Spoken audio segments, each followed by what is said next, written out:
Do you know that the reason why most Californians in the state end up in probate court is because of one thing? It's not because they were rich. It's not because they didn't have a will.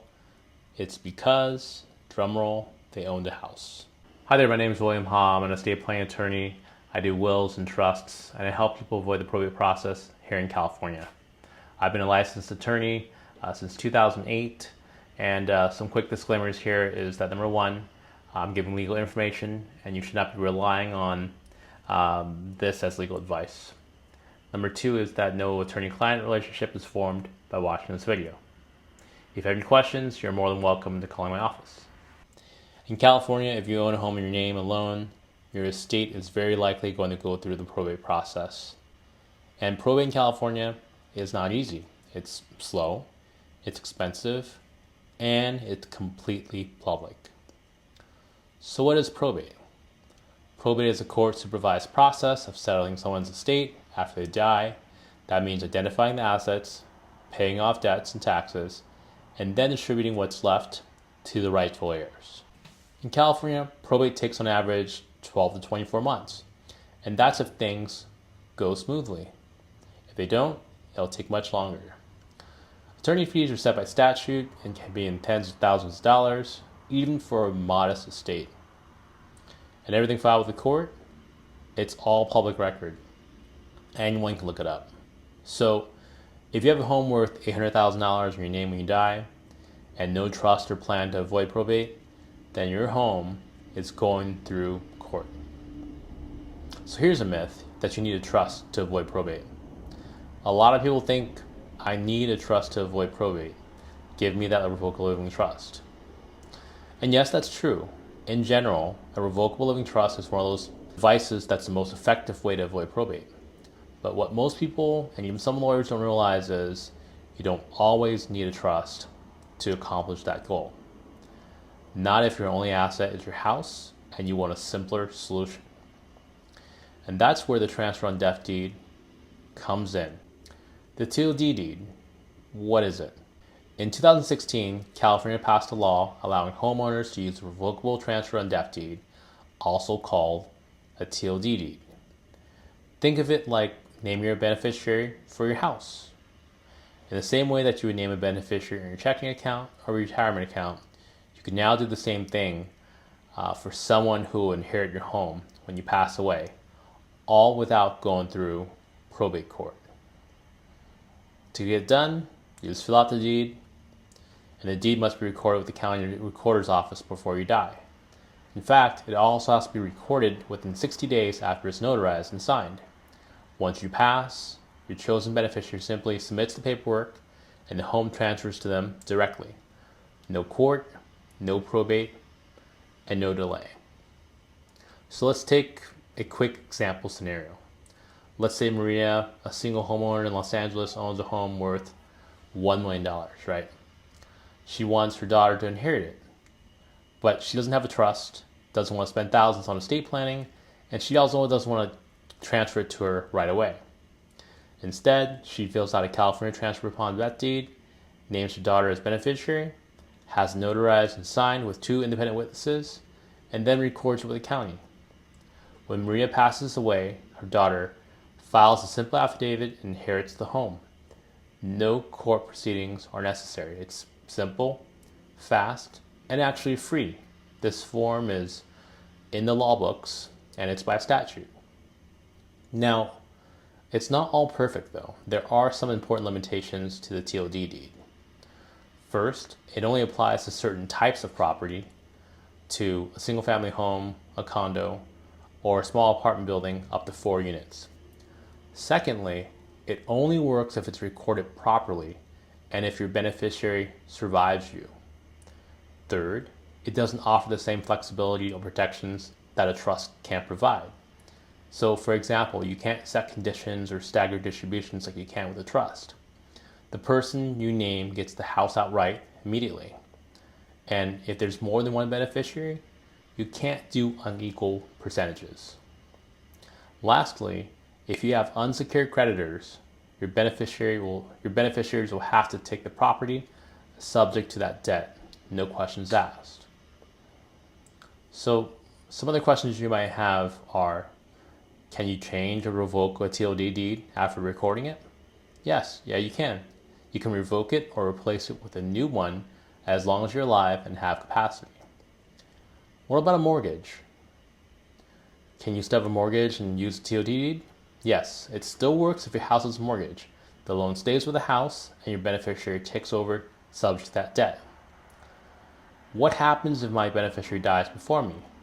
If your named beneficiary dies first and you don't update the deed, the TOD deed becomes void and your house will go through probate.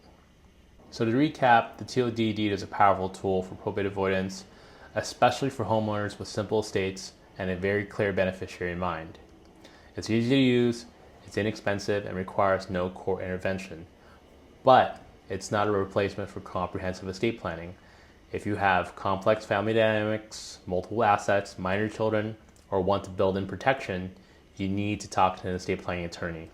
But if your goal is simple and you want to avoid probate on your house, and you know that you want someone to inherit it, then the California Transfer upon Death Deed might be the easiest way to do it. So let's go ahead and find the Transfer on Death Deed form. You go to Google, type in the search form, and one of the best links is actually the Sacramento County Public Law Library. It comes up as first, and you'll see the actual form here. But the same law library happens to have a great explanation page that ends up describing what the form is, how it should work, and whether or not the form is right for your situation. And it covers a lot of the same drawbacks and pros and cons when it comes to using the TOD deed as well. So my suggestion would be to read through this in its entirety and really understand if it's right for you.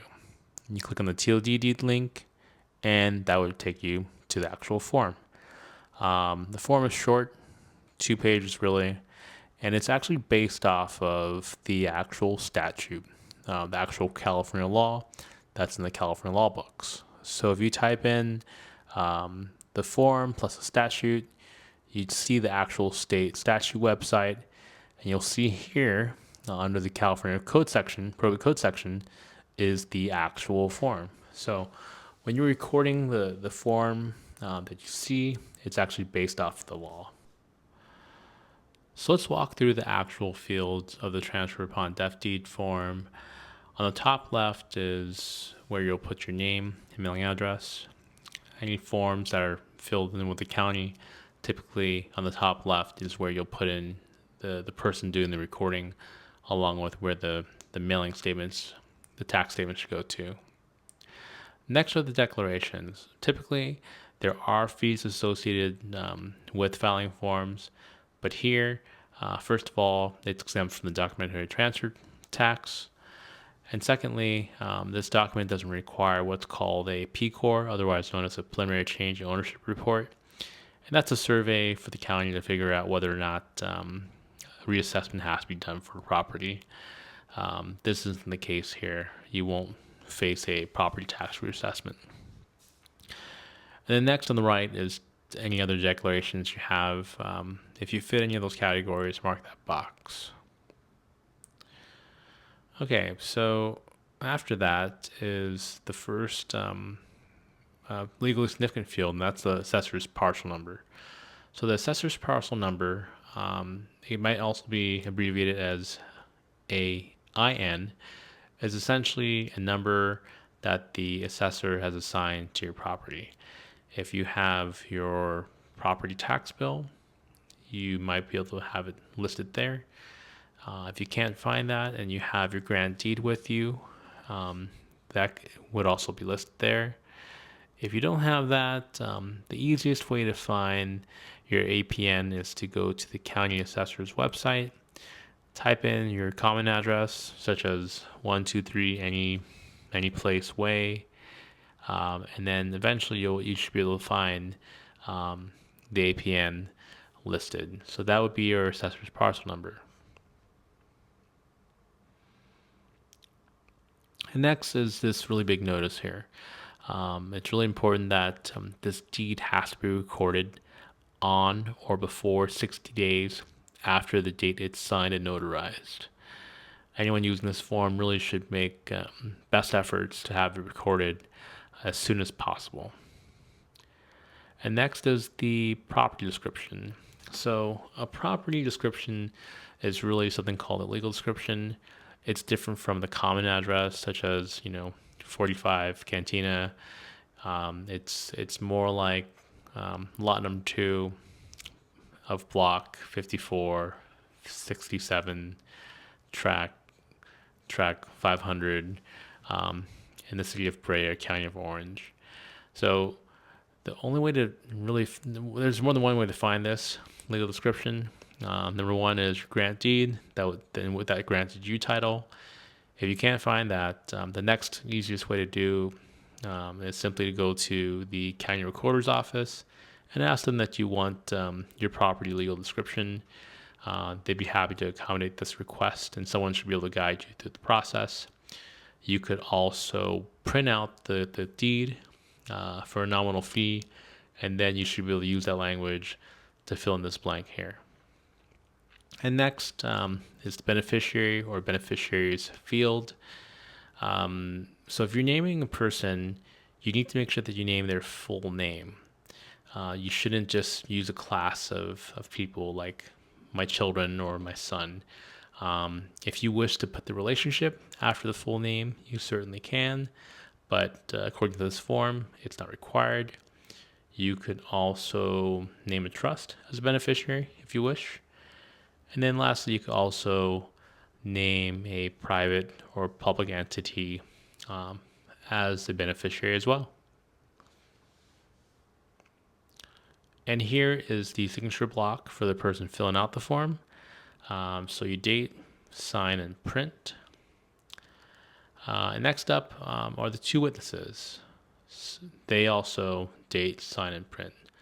So ideally, the witnesses are not the beneficiaries, and that they're also not related. And lastly is the notary acknowledgement form, and the notary acknowledges the signature of the person who signed the transfer on death deed. So after you're done, you take this back to the county recorder, request that this is recorded. And once it's recorded, it's going to be in the county records indefinitely for as long as the county keeps records. And the whole idea is that once the county records this document, it's public information. Anyone who wishes to inspect the records could see it, and they could see that the intent was that upon your death, the property should be transferred over to the beneficiary. And of course, once you pass, the beneficiary could record an affidavit of death with your death certificate, and then that would broadcast the fact that you are dead, and that would start the process of clearing title.